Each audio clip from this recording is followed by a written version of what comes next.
I do think that these sanctions that the Ecowas is imposing on Mali would be on both sides. We must not forget that Mali is a central figure in the economic and West African region. It is quite central that the country is called hippopotamus. So by imposing those sanctions, the people that are going to suffer, it's not the leaders in the country, but it is mainly the civilians and the ordinary citizens of the country.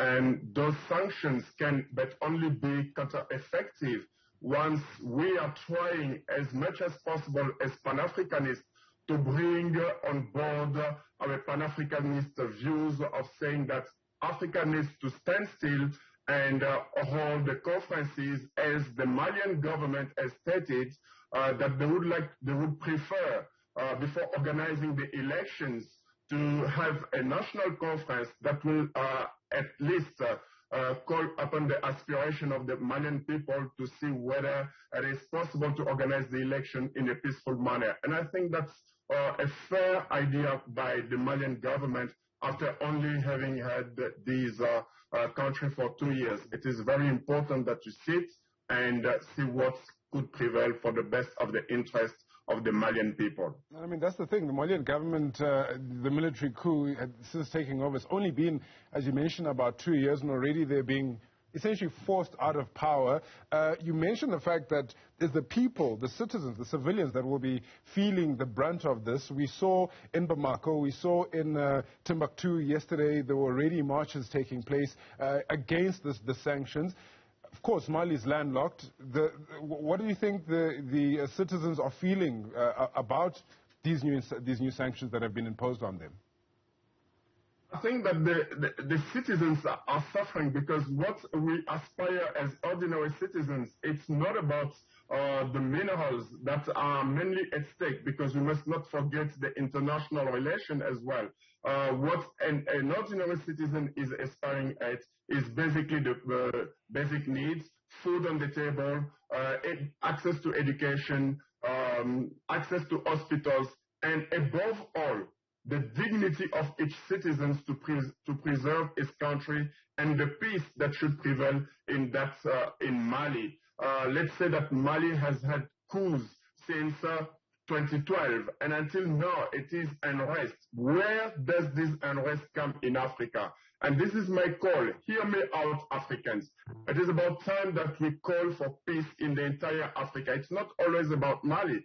Tomorrow it will be Niger, and the day after it will be Algeria, and so on and so forth.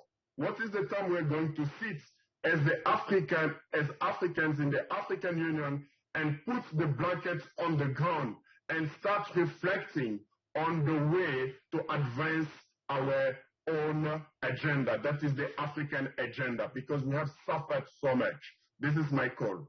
Of course, the sanctions are, they exclude medical supplies and other essential supplies as well from coming in. They are allowed to be traded into and out of the country. But as I mentioned, Mali is landlocked. That means that the citizens business people who rely on the ports of Ivory Coast and Senegal can now not do business, essentially. I mean, let's talk about how the citizens feel about the military junta. Are they at all now looking to support them? Are they at all looking to fight alongside them, specifically looking at the marches that broke out just yesterday? As I said and mentioned earlier on, I think that the suffering will be on both sides. We must not forget that Mali is very central to the Western economics, because on the other side you have Nigeria in the south, and Ivory Coast, and then you have Senegal on the western side. So as it is blocking everything, it is also central to the economy of the entire region. So at some point, even the Ecowas might backtrack, as they did before when Mali said that it will organize the election in February this year. So, and they alleviated the sanctions. So it's a pull of power, as we would say. That's a pull factor that each country now, the region as well as Mali, is trying to see. I'm strong at this level, and this is what I can take from the region. So for me, it is vital that as Malians, they sit together, they support the government, and see what is the best way for them to bring peace in the country so that they could yield development. Ecowas are trying to strangle, Colonel Goita's government and force them into making a certain move. But would Goita have not expected something similar? Will they be able to absorb this? I mean, they seem to be very determined to do things by their book. Well, I do think that Goita and many other leaders that have seized power by force, we can name Sankara. He had the best interest of the Burkina Faso at his heart, and it changed the course of Burkina Faso. And after that, we had the imperialism power that chose their men, and today some of these countries are suffering. If Goita has the interest of the Malian people at heart, it can change. And it is not always by making exchanges with other people that will enrich our continent. We can take as a precedent China. When China was cut off all the rest of the world, it helped itself develop, and today China is a giant in the economy of the world. We are here at the forefront of the battle of the neoliberalism. What is at stake in Mali? It's the gold, and it's also the culture that Mali holds with the Timbuktu museum that was born earlier on. So we have here something to preserve and to protect in Africa. It's the integrity of the Malian people as well as their desire to develop their country. I mean, in a perfect world, Goita would love it to work out the way China did and Mali becoming a superpower from inside. But let's talk about the external factors, the external forces in this. We've seen France, they've already pulled out their troops. Sweden and Estonia, the same in that Takuba mission. But then yesterday in those marches that we saw, especially in Bamako, we saw Russian flags. We know that Goita has called on Russian fighters and the Russian military to assist them. But how big is Russia's influence in all of this? Well, the Russian influence, we know that there's an agency that was there, the Wagner agency that were there, and we know that these are former ex-military. So mercenaries, but how many times are we going to accept mercenaries from outside of the continent to come in? Where is the African Union? What is it doing? And including the Ecowas force. So the French have eventually left the country after leaving it in so much disarray and chaos. So it is about time now.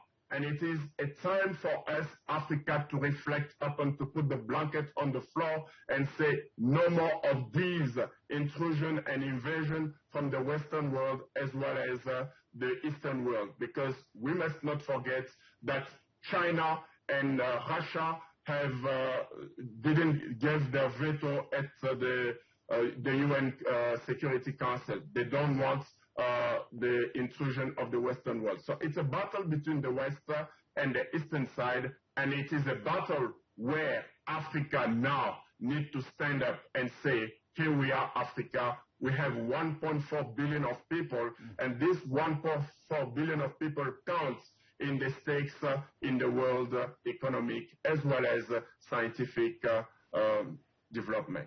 It seems like the situation is quite dire. I mean, we've seen with the withdrawal of ambassadors, Mali's assets in the West African Central Bank has been frozen as well. What would it take for us to get to a point where Ecowas and the Mali military government can work together? And when do you think, or how do you think this dire situation, well, possibly could be a dire situation, could be resolved?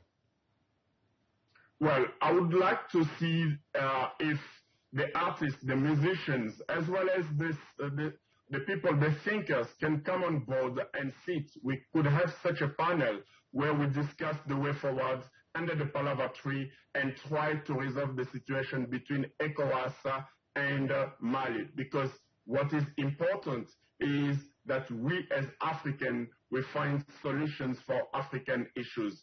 Often we recourse to what we are being dictated. Are the Ecowas sanctions being Ecowas sanctions, or they are also imposed and pressurized by the external world that want to put a fringe onto the Malian people. Because this is also another question. We often have that even in the African Union, where we wait for the European Union to decide and thereafter we follow suit. So it's about time that we show that as Africans we are able to think and we are able to find solutions, and peaceful solutions that are tangible and that can make the change in the entire continent. Jean Bwasa, thank you for your time this morning. I really do appreciate it.